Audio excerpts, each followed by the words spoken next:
Bom dia, irmãos. Dando sequência à nossa escola dominical, hoje vamos falar do mundo do Antigo Testamento, que é a lição de número 6, que está aqui na nossa revista, a Bíblia que Jesus usava.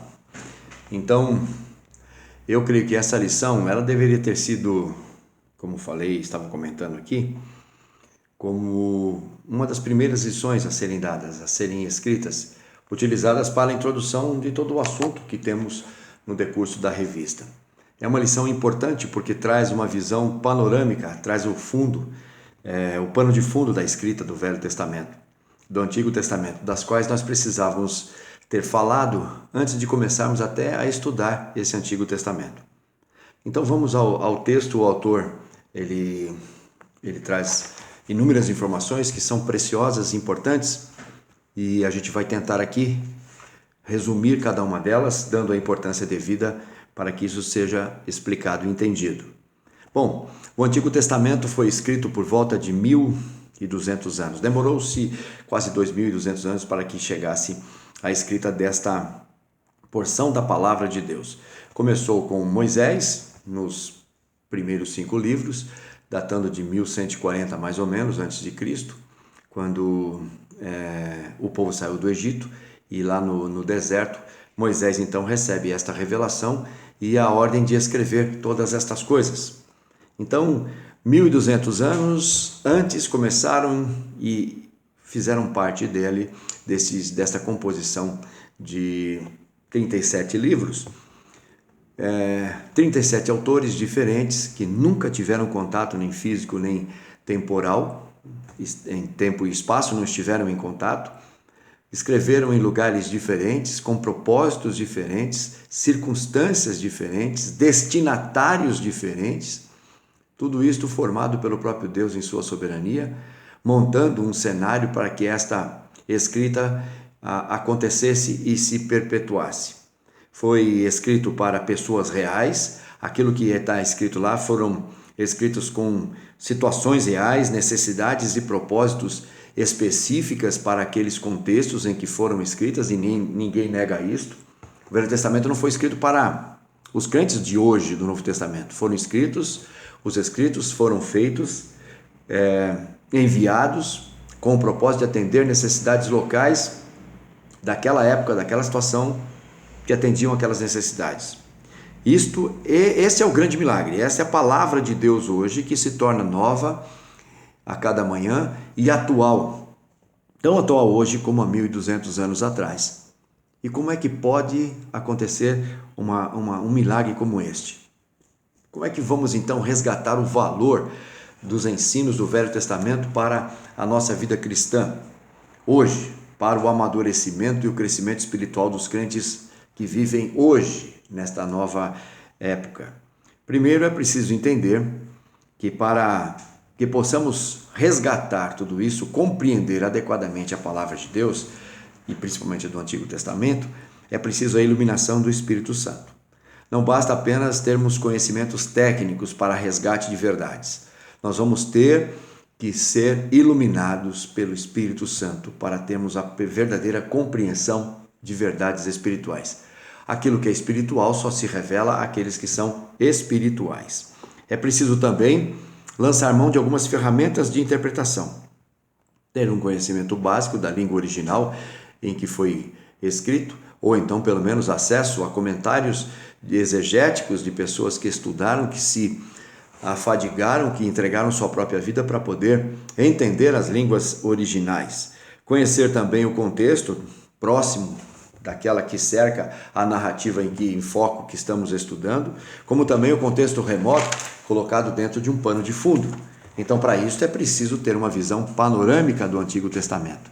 É preciso ter, por exemplo, acesso, para que façamos uma interpretação adequada, de uma introdução básica dos livros que estão lá no Velho Testamento. Conhecimentos básicos como quem escreve, qual é o autor, qual a data da escrita, qual o local dessa escrita, quais são os destinatários, quais são os propósitos de terem sido escritas aquelas palavras naquela ocasião, para aquelas pessoas, naquelas situações. Então, é preciso viajar no tempo e conhecer um pouco ter um conhecimento histórico geográfico que cerca os envolvidos na narrativa específica de que estamos falando. Por exemplo, eu vou só citar um exemplo do chamamento de Jonas, que foi enviado para pregar em Nínive, e pelo contrário ele vai para uma outra região. E ele toma um barco, e você vai estudar um pouco do atlas bíblico geográfico, e você vai ver que Jonas está aqui, viaja para cá, Nínive está do outro lado. Então veja, ele foi para cá, o Senhor trouxe e mandou de volta para outro lugar. Então onde estava, quando ele chegou em Nínive, não havia água.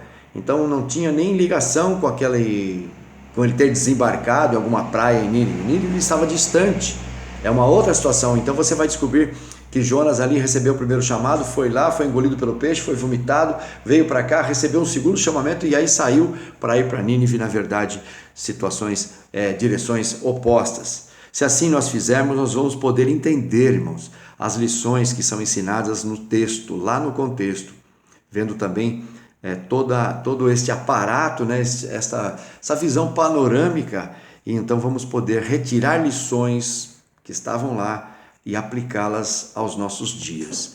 Isso são regras de hermenêutica, de interpretação, que o cristão, ou pelo menos quem vai estudar e se afadigar com a palavra de Deus, deve ter conhecimentos básicos para uma boa interpretação. Por isso o autor da revista vai destacar, por exemplo, a importância de se conhecer o mundo do Antigo Testamento, saber dos seus costumes, da língua, da sua cultura.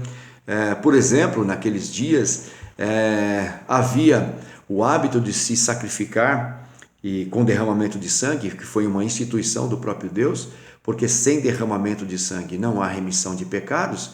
Significa que a vida está no sangue, e quando ela se esvai, leva então consigo a vitalidade da vida. Veja, a vida está no sangue e é preciso ser derramado para que possa haver pagamento. A vida pagando pela morte. Então, é exatamente esse o contexto que você vai começar a entender dos sacrifícios, para poder, por exemplo, depois entender o sacrifício de Cristo.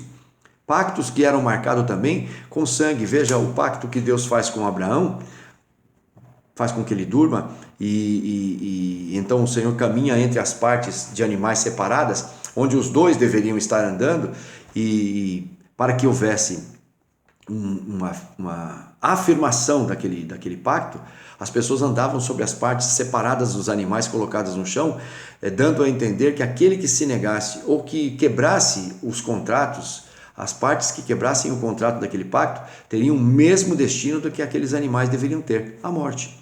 Então são coisas que você vai entendendo, que pactos são feitos dentro do Velho Testamento com esta importância, com esta grande responsabilidade, para que possamos aprender a lidar hoje com o nosso Deus, que é o Deus da aliança, Deus do pacto. Em Amós, por exemplo, Amós capítulo 5, você vai encontrar lá, e o autor vai citar, falar sobre a porta do juízo. Veja, Amós declara assim: afligis o justo, tomai suborno e rejeitai os necessitados na porta. Que porta é essa? Em seguida, Amós desafia Israel a estabelecer na porta do juízo um acerto de contas. O que é isto? Na verdade, havia um costume em Israel, onde os anciãos se reuniam nos portões da cidade para julgar as necessidades, aliás, as causas que haviam naqueles dias. Segundo Samuel, então, vai trazer, por exemplo, e aí você vai entender, Absalão, então, se colocou, ele diz assim: levantando-se Absalão pela manhã, o autor de Samuel diz, segundo Samuel, parava à entrada da porta, e a todo homem que vinha, que tinha alguma demanda para vir ao rei a juízo, ele o chamava. Então, Absalão fazia isto, e dessa maneira foi ganhando o coração do povo para se levantar contra o rei. Quando ele fazia isso? À porta da cidade, quando o povo vinha para trazer suas demandas e serem julgadas ali. Então, são costumes e hábitos que às vezes a gente não tem um conhecimento prévio e não podemos compreender exatamente o que estava passando ou se passando naquela situação. O autor ainda vai citar, por exemplo, as religiões no mundo antigo que cercavam Israel. Veja, é bom que nós lembremos que Israel foi eleito para ser aqueles que seriam os guardadores da revelação para o mundo existente. Então, a eleição de Israel não foi para a salvação, mesmo porque nem todos os judeus daquela época, nem todos os que faziam parte desse pacto, dessa escolha, foram salvos. Então o que podemos depreender é que Israel foi escolhido para ser o anunciador. Eles eram porta-vozes daquelas mensagens que Deus trazia. Deus falava com Israel e então chegava ao mundo. A função de Israel era ser anunciador das boas novas, anunciar entre as nações suas maravilhas e entre todos os povos as suas grandezas e misericórdias. Então eles foram chamados, eleitos e escolhidos para isto. Acabaram pensando que era um fim em si mesmos e se corromperam e se perderam. Eles estavam então dentro desse mundo existente com este privilégio de ser a nação eleita e escolhida. As nações que cercavam Israel tinham seus próprios deuses. Quem eram esses deuses? Eram deuses criados pela própria imaginação humana. Deuses criados para a satisfação de suas próprias necessidades, desejos, expectativas, desejos carnais. Então essas entidades pagãs refletiam a personalidade de seus criadores da época. Eram retirados de forças da natureza e que, na verdade, vinham manifestar tão somente o desejo corrupto do coração humano. Eram pessoas, ou melhor, entidades pagãs, imorais, perversas, corrompidas. O baalismo, por exemplo, o autor vai citar, foi uma das religiões pagãs que mais afrontou o povo de Israel. Os seguidores de Baal perseguiam o povo de Israel porque tinham em Israel um grande inimigo. Qual era o inimigo? O inimigo que se levantava contra suas próprias necessidades, suas próprias vontades, sempre carnais, imorais, como o seu próprio Deus assim pediam. Então, Baal é mencionado, diz o autor, 63 vezes em todo o Antigo Testamento. Em 1 Reis, quando você encontra lá Elias se levantando contra os profetas de Baal, há todo um contexto ali, porque, na verdade, Acabe, que era um rei de Israel, acabou se casando com Jezabel, uma princesa sidônia, e ele acabou servindo a Baal e se prostrou diante dele. Manassés, um rei de Israel, de Judá, ele chegou a passar seus filhos pela morte para serem sacrificados a Baal. Isso aconteceu inúmeras vezes. O baalismo, como é chamado, o culto a Baal, foi o que mais afrontou. Em Elias nós vemos lá, eles acreditavam que Baal era o deus da chuva. Então Elias vai e através do profeta, o Senhor tira a chuva da terra, provando que ele é o Senhor da chuva. Depois, eles ainda acreditavam que Baal era o Senhor do fogo. E o que acontece lá com os profetas, os 430 profetas que vão se levantar num desafio contra Elias? E aí então o sacrifício oferecido por Elias é derramado fogo dos céus, lambe-se a água, lambe-se tudo ali, acaba com tudo, consome absolutamente tudo, dizendo que o Senhor também é o Senhor do fogo e não somente da água ou da chuva. Então tudo isto vem na contramão da religião do povo de Israel, que inverso a tudo isso, naquela ocasião, naquela situação, acreditavam num único Deus. É o monoteísmo judaico, onde não há um Criador feito à imagem das criaturas, mas as criaturas é que são feitas. Os homens são criados à imagem do seu Criador.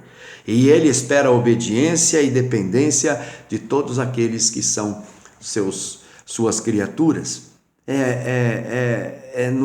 Apenas nesse contexto, nessa religião judaica, que nós vamos encontrar um Deus bondoso, santo, soberano, que não deixa impune os culpados, que traz para o mundo daquela época uma mensagem de ética, de bondade, de amor para com o próximo.